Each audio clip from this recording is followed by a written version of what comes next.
sibong idlozi uthembenina uthembenina uthembenina uthembenina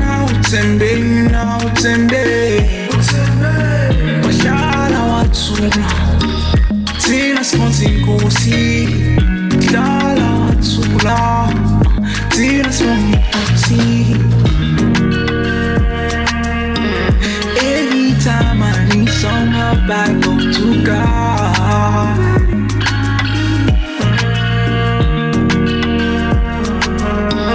Njalo mangi ngikhuluma noKhokho Ngakho ngyohlezi ngilibeka njalo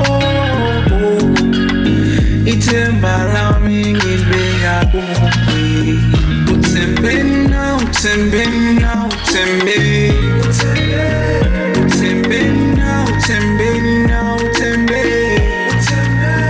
wahlala wathula thina sikhonz inkosi hlala wathula thina sibong idlozi uThembenina uThembenina